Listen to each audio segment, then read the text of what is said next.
The other story that broader markets are watching is what the Fed does next on interest rates. The U.S. Federal Reserve Board begins its two-day meeting today. Tomorrow, the Fed is expected to hike interest rates by another 25 basis points. But will the Fed signal, as the Bank of Canada did some time ago, that rate increases are over for now? And what will it say about the stability of the U.S. banking system just days after First Republic Bank failed and was taken over by J.P. Morgan Chase? To talk about all of this now, we're joined by Dennis Lockhart. He spent 10 years as president of the Federal Reserve Bank of Atlanta and was a member of the Fed's key decision-making body, the Open Market Committee. These days, he's a professor at the Sam Nunn School of International Affairs at the Georgia Institute of Technology. Dennis Lockhart, thank you very much for joining us. I guess everybody's expecting, you included, a 25 basis point rate increase from the Fed tomorrow. What about its messaging? Might it, as the Bank of Canada did some time ago, send a message that the rate hikes are over for now, depending on the flow of incoming data? Well, my take on it is that there is enough uncertainty in the environment that they are likely to maybe suggest they're getting to the end of the rate increasing cycle, but perhaps not be very concrete about it or very definitive about it, simply because we're in an environment where in the next 6 or 7 weeks, there could be another bank run. There could be more turmoil because of the stress in the banking system. So I would expect Jay Powell and the committee to be cautious and keep their options open. You believe the U.S. economy is slowing only very gradually and that inflation is falling only very gradually as well. Tell us more about what you see in the U.S. economy and the Fed's fight to fight inflation. Well, the economy is not slowing at the pace I think the Fed would like to engineer in order to get inflation under control.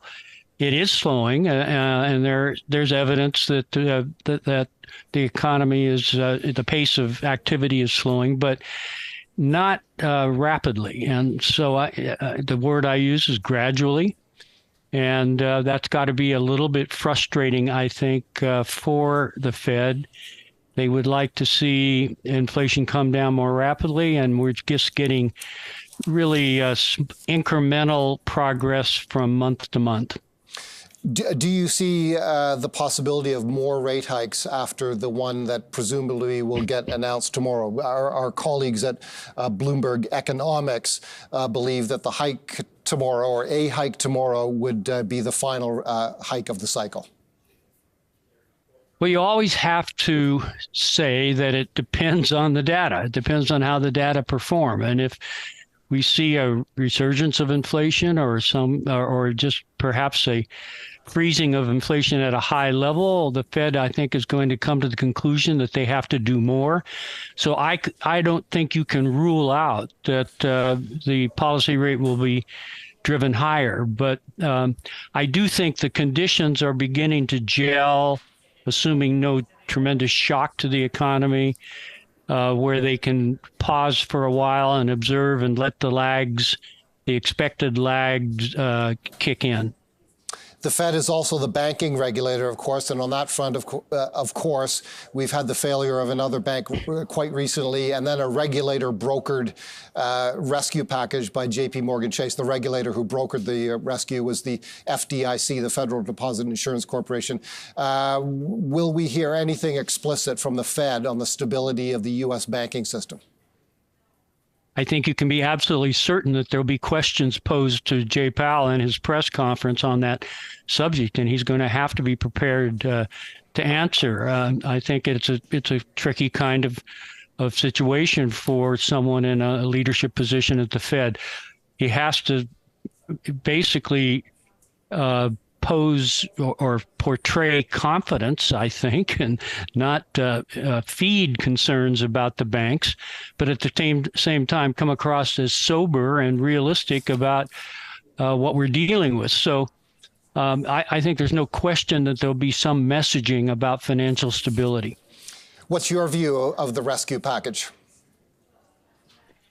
Well, I think it was designed to protect the FDIC fund, and it achieved that. J.P. Morgan took, most of the deposits and the assets, and got some risk sharing with the FDIC. I think the FDIC projects that they could take a hit of as much as $13 billion. But in the greater scheme of things, that's a pretty good deal for the FDIC, I think, and it preserves some firepower to deal with problems that may develop in the future. So I thought this was well handled on the part of both J.P. Morgan and the FDIC. You say that the spate of bank runs may not be over. A bank run, of course, is when depositors become nervous because of what they're reading in the news media about the stability of their bank, and they pull their money out. Why do you believe that this may not be the last time we see depositors heading for the exits? Well, I'll give you two reasons. One is that there are certainly are many more banks in the system that have some of the same characteristics of